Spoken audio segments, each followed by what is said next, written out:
सर्वमंगल मांगल्ये शिवे सर्वार्थ साधिके शरण्ये त्र्यंबके गौरी नारायणी नमोस्तुते। आप सभी को मेरा नमस्कार। आज मैं आप लोगों के समक्ष माँ नर्मदा की कथा कह रही हूँ, जो इस प्रकार है। वैसे तो माँ नर्मदा की बहुत कथाएं प्रचलित हैं, पर उन सब में कुछ कथा ही है जो ज़्यादा प्रचलित है। उनमें से एक यह कथा है। पुराणों में ऐसी कथा आती है कि भगवान शिव मेखल पर्वत पर तप कर रहे थे। तेज गर्मी की वजह से भगवान शिव के शरीर से पसीना निकलने लगा। उसी पसीने की बूंद से एक कन्या की उत्पत्ति हुई। वह कन्या भी भगवान शिव के समक्ष बैठकर तप करने लगी। जब भगवान शिव तप के बाद आंखें खोले तो वहां एक कन्या तप करती दिखाई दी। भगवान शिव ने उस कन्या का नाम नर्मदा रखा और उसे वरदान दिया कि तुम पाप नाशनी नर्मदा हो।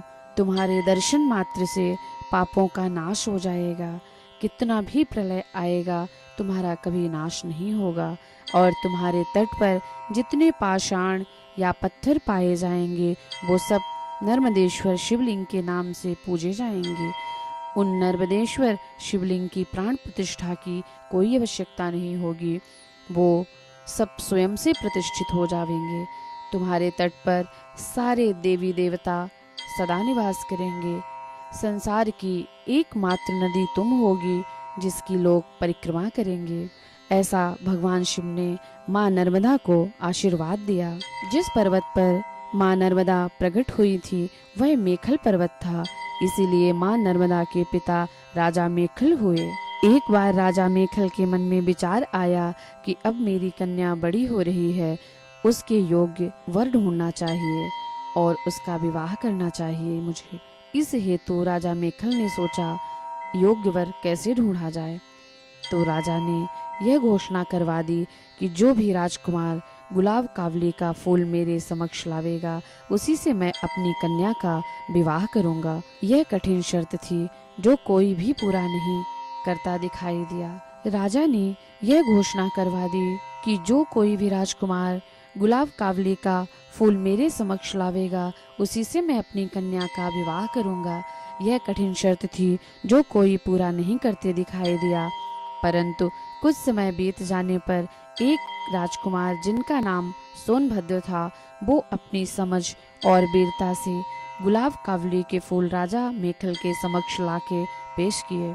तो राजा प्रसन्नता से भर गए और राजकुमार सोनभद्र से अपनी कन्या का विवाह तय कर दिया।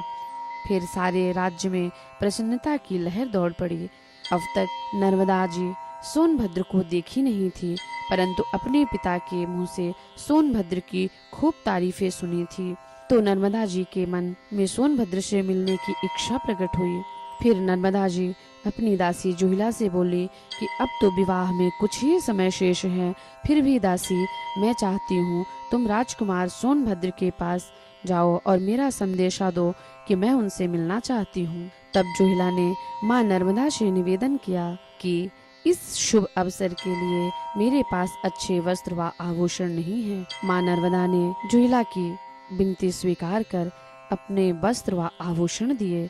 जुहिला वही वस्त्र व आभूषण पहनकर राजकुमार सोनभद्र के पास उनका संदेशा लेके गई।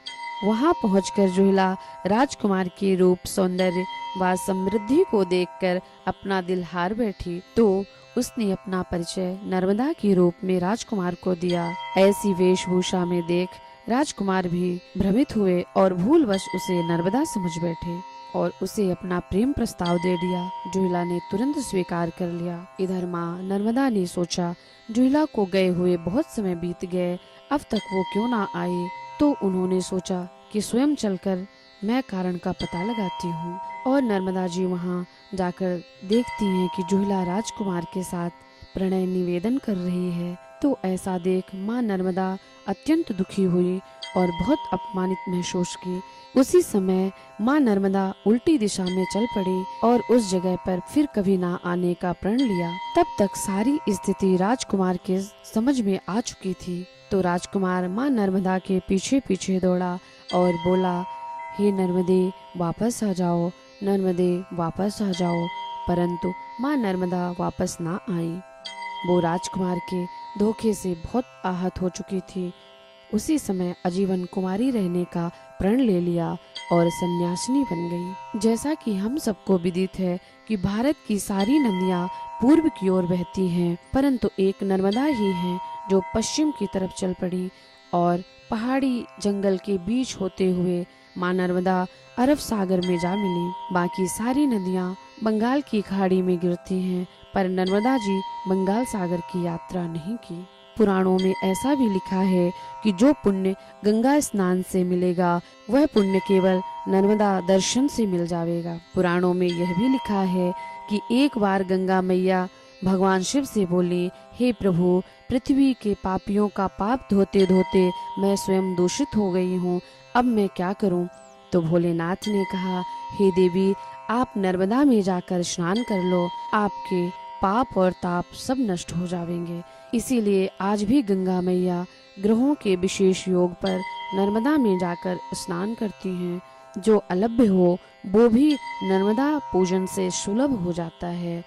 तो बोलो नर्मदा मैया की जय। यहाँ पे नर्मदा मैया की कथा संपूर्ण होती है। आप सभी का बहुत बहुत धन्यवाद।